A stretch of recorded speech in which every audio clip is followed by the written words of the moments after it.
hardest, man. Detroit versus everybody, man. Detroit, we rep the hardest, man. We gain the hardest. You know what it is, man. Detroit, CJ, holla at your boy when we get home. What's going on? Make sure you check out our new sponsor, Cell Phone Buyers Recyclers. They pay cash for smartphones and tablets. Like and share their social media pages, Facebook and Instagram, and websites in the description for a chance to win an iPhone. What you waiting on? Hurry up and go get that iPhone. All right, man, we back. Goodfellas Sports TV. Appreciate everybody for checking in. Make sure to hit that subscribe button, bell icon button, share the video. And David Haye says he wants to come out of retirement and face the winner of Anthony Joshua and Tyson Fury.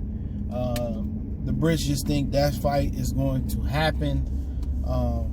You know, obviously Fury got to see Wilder again. I kind of talked about this earlier, where, you know, there's no guarantee that fight can happen in 2020, Bob Arum said today, because without fans, if they not doing fans in America till 2021, that fight can't generate the purses that it need to generate. And also there's a travel ban where Fury is in the UK and he can't travel to get to Deontay Wilder in America, and that's where the fight gonna go down. So you won't probably see them in the ring if everything don't go right until 2021. And Wilder would take an intern fight. Problem with Tyson Fury, if there's a travel ban, he can't fight in the UK without a UK license. You know, so he got to meet his maker on that board thing, and if they able to get him on that board thing, or he just gonna wait it out till he comes to America, if they able to get him on that board thing, he might not be fighting nowhere else anyway. All right, but let's get into it. Hit that subscribe button, bell icon button, share the video, check out our heavyweight playlist. Last time I seen David Haye, he was getting beat up by Tony Bellew, and Tony Bellew is a grade A bum. He's a Euro bum. David Haye ain't got nothing else to give. David Haye has always been a small heavyweight, cool guy, you know, but he gave me some of my worst experiences, well, one of my worst experiences in boxing, and that was versus Vladimir Klitschko. He did all that talking, had the Klitschko brothers' head on a shirt cut off, and he was rapping all that crap that he was talking about with the Klitschkos, and then went in there and got to running like a pompous pussy, talking about my leg, or he said my toe. So I'll never forget that. But David Haye cool though, man. You know what I'm saying? I really got no issue with him outside of that, and letting Tony Bellew beat his ass twice. And I knew Bellew was gonna beat him the second time, because you could just tell that he gassed out. You know, and Bellew finished the job with a knockout. So I want some money off the second time. But you know, everything got to go right for that to happen. That's a good intern fight. I'm not knocking it.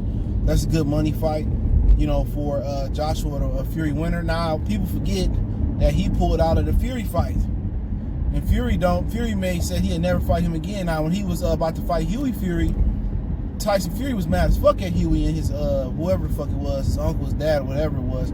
He was mad at the motherfucker because, you know, David Haye did all that talking, and then he pulled out the Tyson Fury fight. So only way he gonna be fighting, you know, the winner of that fight is if AJ win that fight, because Tyson Fury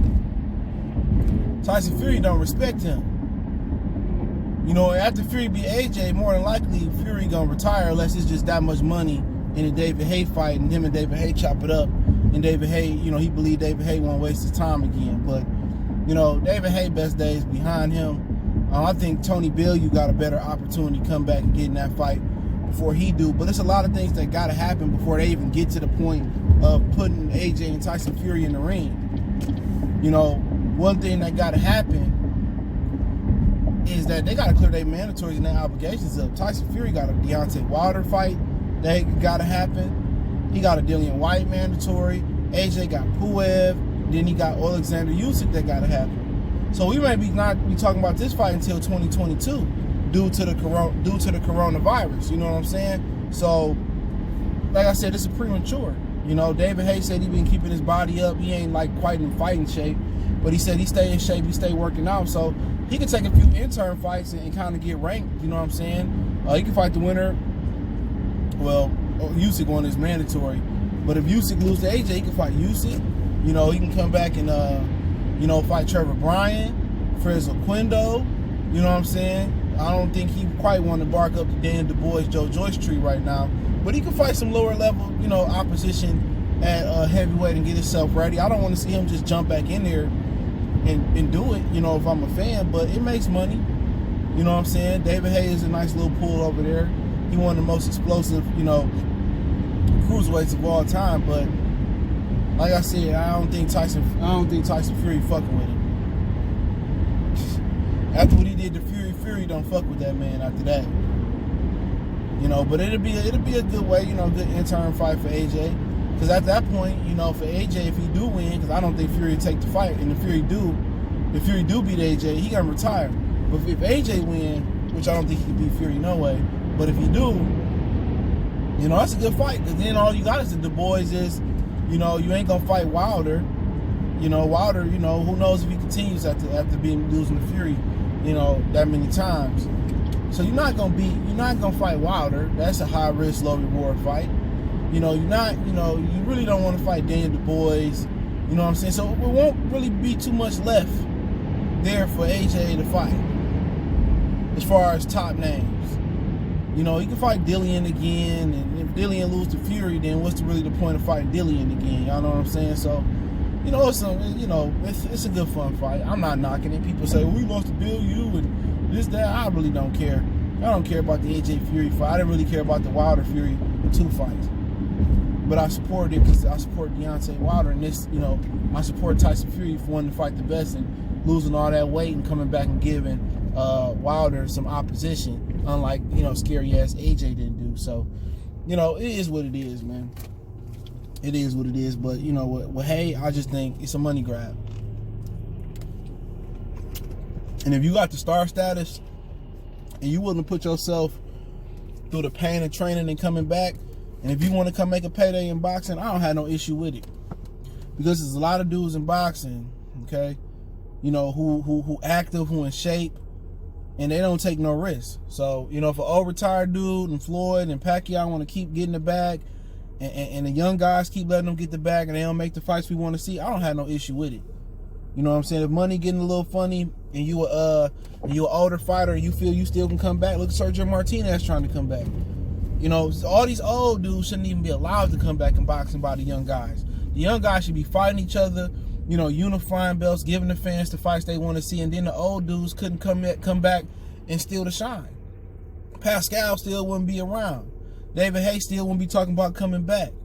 Martinez still wouldn't be talking about coming back. But when they see guys like Chavez Jr. able to come back and get $2 or $3, $4, $5 million, and he half-assed into the game, and they seeing all these other fighters fighting lower level opposition and getting all this money, they say, hey, shit, I can go to the top and get this money too. They don't want to fight each other, so I go fight the champ. I got the name, I got the recognition, I got the cachet, I got the fan base. Shit, I can go all the way up and get the bag real quick. I ain't even got to come back and do nothing but a tune-up. Not go straight to the top. Since they don't want to fight each other, I can come get the bag. So I ain't knocking Floyd, Martin, none of them dudes. If Chavez can come back and pocket some money, you know what I'm saying, and get top fights and disrespect the game, and these young dudes ain't gonna fight each other, I ain't knocking David Haye. I know people gonna say, well, I don't want to see it. It's a lot of fights that I don't want to see that come on. It's a lot of fights. Ton of them. So I ain't knocking them dudes. Come back. If Klitschko want to come back, get your money, man. Because these young dudes, they ain't even young. These 30-year-old dudes don't have no resume, no legacy. Everybody talking about who this guy fought, who he ain't fought. Ain't nobody fought nobody for real. If your name ain't Canelo, Danny Garcia, Manny Pacquiao, you know what I'm saying, you ain't really fought. Rigon Dial, maybe. You ain't really fought nobody. Lara, there's a few other guys. If your name ain't on that exclusive list of fighting people, man, you ain't fought Austin Trout. You know what I'm saying? A lot of these dudes ain't fought nobody, bro. So it's a handful of dudes like I just named that really went out there and they can say, you know what, I went out there and I challenged myself, win, lose, or draw against the best. Ain't too many active dudes out there. Austin Trout fought Canelo and I think Lara back to back. Who else out there doing that shit? You know what I'm saying? Canelo then came out there, fought Lara, Trout, Cotto, Floyd Mayweather, Golovkin. I mean, who else out there doing that? Say what y'all want to say about that dude. Hey, at least every now and again he'll give you what you want, you know, with stipulations. But hey, He doing it. Pacquiao, Barrera, Morales, Mayweather, Cotto, Clottey, with stipulations, but hey, he going out there doing what he need to do and handling his business. You know, Danny Garcia, man, y'all say, oh, he's scared of Lucas Matisse, the machine. He's scared of the machine. What'd he do? He went out there and he did what he had to do. Fought Peterson, fought Thurman, fought Sean Porter. You know what I'm saying? So it is what it is. So if David Haye want to come back and steal the bag, he got no issue for me. I'll link that article in the description. Check out our heavyweight boxing playlist. Don't forget me on Facebook, Instagram, Twitter. Just keep reaching out to me on social media if you got business question, inquiry, response, video request, want to make a donation to the channel. That link subscription. Best way to donate. Share the video. Appreciate the love. One time for the one time we gone.